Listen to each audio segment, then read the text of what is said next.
Sa harap ng mga kaibigan ay sinampal ni Iris si Tyrone sa ginawang panluloko nito kasama ang kanyang kabit at ibinunyag sa lahat na si Lavender Fields ang tunay na si Jasmine Flores. Halos hindi makapaniwala ang mga dumalo, lalo na si Pitonia. Sinabi rin ni Iris na hinahanap ni Jasmine ang kanyang anak, ang anak nila ni Tyrone, habang si Tyrone ay pinapatigil itong si Iris at sa labas na nila pag-usapan pa ang kanilang problema at hindi sa harap ng kanilang mga kaibigan. At habang nagkakagulo sa loob na ibinuking na ni Iris ang totoong pagkatao ni Lavender Fields bilang Jasmine Flores, ay tumakas na si Jasmine na alam niya paparating na ang kapulisan. Nakasalubong niya si Ian na mahigpit siyang hinawakan. Pero nanaig pa rin ang awa at respeto ni Ian kay Jasmine bilang Lavender, kaya niya ito pinatakas at iniligaw ang mga kapulisan sa ibang direksyon.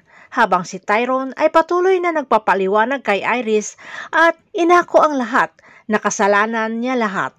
Pero parang bingi na si Iris sa galit at selos na tinutukan ng baril si Tyrone at pareho sila umano ni Jasmine nagkasala sa kanya, kaya pareho silang magbabayad.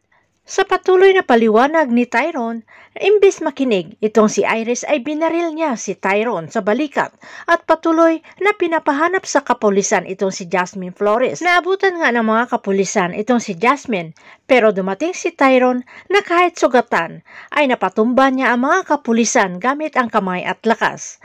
Samantala nagsalita si Iris sa harap ng media at sinabi tungkol sa kay Lavender Fields o Jasmine Flores ay isang tao lamang at matagal na nilang hinahanap ng mga kapulisan na kriminal itong si Jasmine Flores. Nakabit ng kanyang asawang si Tyrone na ngayon ay isa na ring kriminal.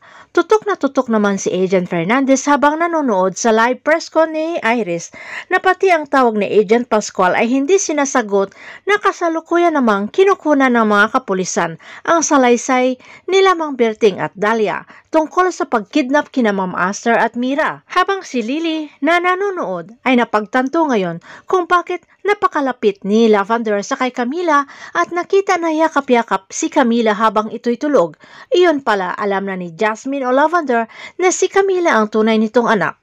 Samantala, gamit ang sasakyan ng mga kapulisan ay nakatakas sila Tyrone at Jasmine at nagamot ni Jasmine ang sugat ni Tyrone. Samantala, nagtagumpay si Mira na makatago sa mga tauhan ni Vito na mahanap sa kanya at nang makaalis ang mga ito ay lumabas si Mira sa tinataguan pero aksidente naman na nabundol siya ni Myrtle at JP.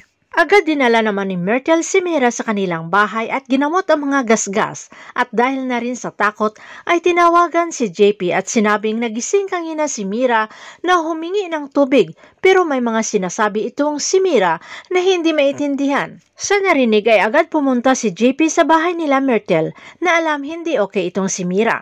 Samantala nakauwi na si Pitonia at maya ng konti ay dumating na rin si Harry. Ikinuwento naman ng madaldal na si Pitonia ang tungkol sa nadiskubre ni Iris tungkol kay Lavender ay si Jasmine Flores.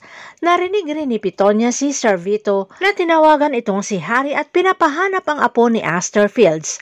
Habang sa kwarto ni Myrtle ay nagising si Mira at sumisigaw na tinatawag ang kanyang mamita. Pinakalma naman siya ni Myrtle at JP at takot na takot itong si Mira na sinabi na binaril ang kanyang mamita at pati siya ay gusto nilang patayin at pinatawag ng pulis si Myrtle. Si JP na ang tumawag pero natigil bigla nang pumasok ang tatay ni Myrtle, si Harry. Lalong nag-hysterical si Mira at tumakbo na sinundan siya ng lahat, lalo na si Harry. Pero sumisigaw si Mira na papatayin siya umano ng daddy ni Myrtle at kasama ito umano sa bumaril sa kanyang mamita. Pilit na kinukuha ni Harry si Mira at dalhin siya umano sa ospital. Nadulot ng matinding shock kaya kung ano-ano ang sinasabi. Pero namagitan si Myrtle, Pitonia at JP at lalo nang lumakas ang pagdududa ni Myrtle sa ama nang nakita ang baril ni Harry at tinatanong ang ama kung totoo ang sinasabi ni Mira. Hindi makasagot si Harry at lalong walang magawa nang pinapaalis siya muna ng kanyang asawang si Pitonia at siya na ang bahala kay Mira. Laglag ang balikat ni Harry sa nakitang reaksyon ng pinakamamahal niyang anak na si Myrtle na takot at hindi makapaniwala na mamamatay tao ang tatay niya. Tutulungan kaya ni Myrtle itong si Mira at isumbong sa kapulisan ang kanyang daddy? Abangan na lang natin ang susunod na episode dito sa Lavender Fields.